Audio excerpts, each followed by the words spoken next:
Joe. Leave him alone! Tinky, look up at me. Leave him alone! God damn it! Leave this man alone! Angelo Dundee was one of boxing's greatest minds, an icon who shaped legends like Muhammad Ali, Sugar Ray Leonard, and George Foreman. Known for his calm demeanor, razor-sharp instincts, and ability to turn chaos into clarity, Dundee was the man every boxer wanted in their corner.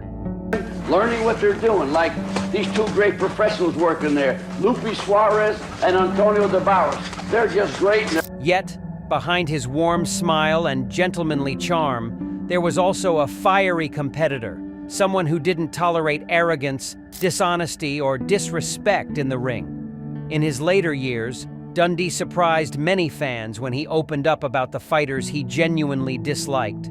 Well, I've always said this, and I meant this. The two fellows that deserved a shot at Clay were Cooper and Jones. The ones who tested his patience, disrespected the sport, or simply rubbed him the wrong way.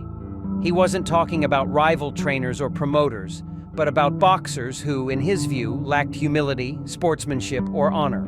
Here are the 10 boxers Angelo Dundee reportedly couldn't stand.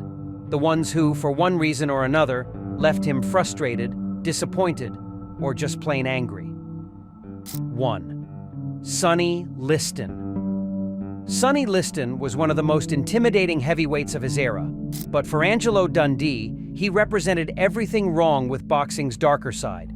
Dundee respected his talent. No one could deny Liston's power and ferocity, but he despised his attitude outside the ring. Dundee believed Liston's connections to organized crime and his frequent run-ins with the law tarnished the sport's image. On the move as we see, looking to get Sonny to run. He fought like a beast, but lived like a headline, Dundee once remarked. He also disliked Liston's arrogance during the lead-up to Muhammad Ali's first title fight in 1964, feeling that Liston had underestimated Ali and disrespected him publicly. When Ali shocked the world by defeating Liston, Dundee reportedly said, "That wasn't just a win for Ali, that was justice." Joe, get up there! Get up in the ring! 2. Roberto Duran. Dundee had tremendous respect for Roberto Duran's skill, but hated his attitude. Known as Hands of Stone, Duran's aggression often crossed the line from confidence into cruelty.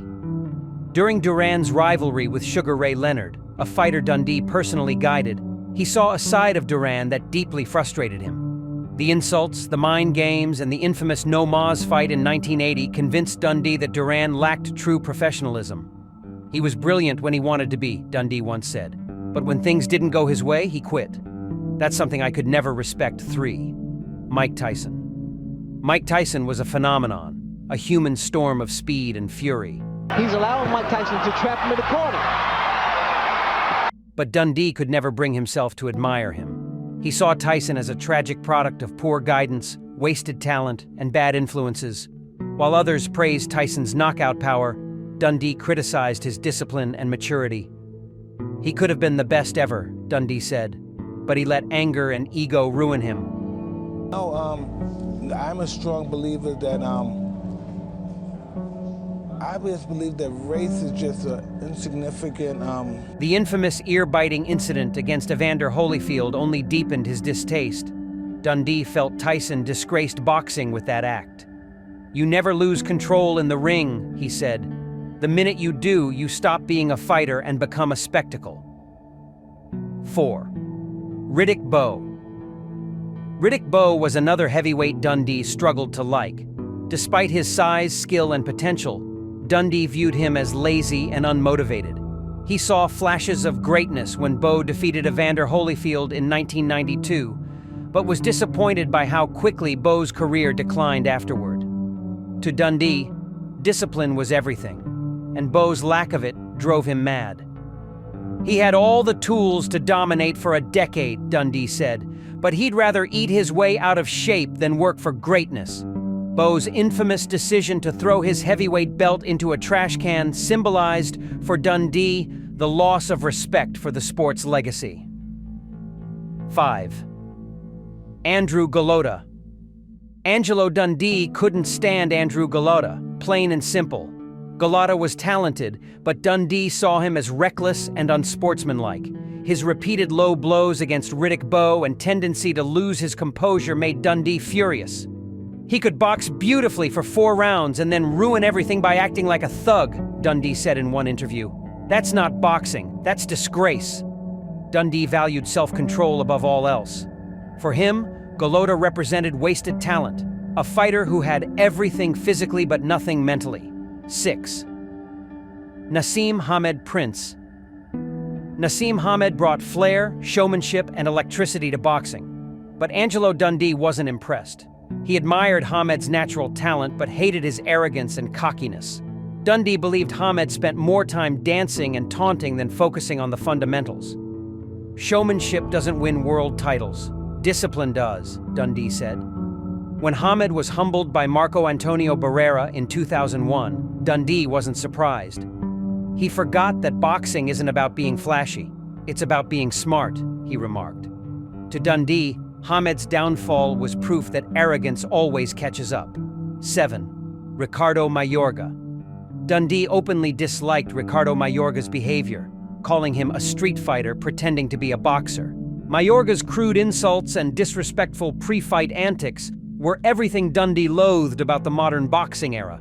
Before fights, Mayorga would smoke cigarettes, drink beer, and make outrageous statements about his opponents' families, something Dundee found unforgivable.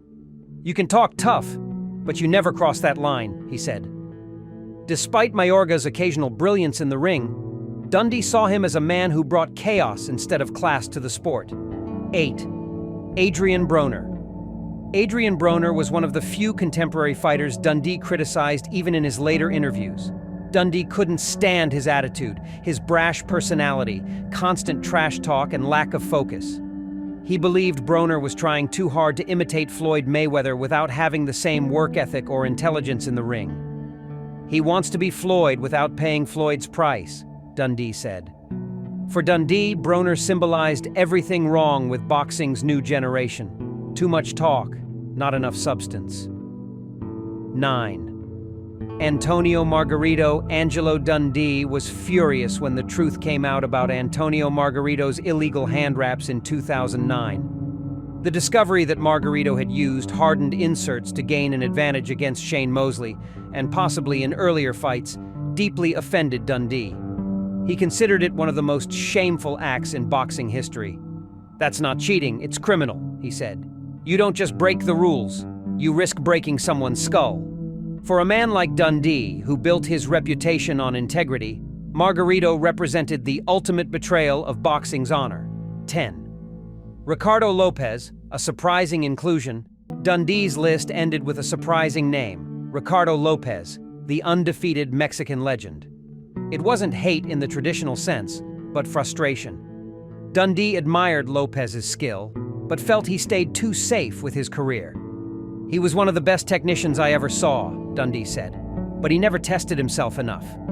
Greatness isn't just about being perfect, it's about taking risks."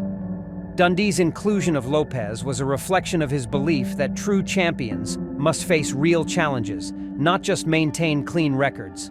When Angelo Dundee revealed the 10 boxers he hated, or more accurately, deeply disliked, it shocked many fans who knew him as a kind, diplomatic figure. But his reasons weren't rooted in bitterness. They were born out of love for the sport. He hated arrogance. He hated laziness. He hated dishonor.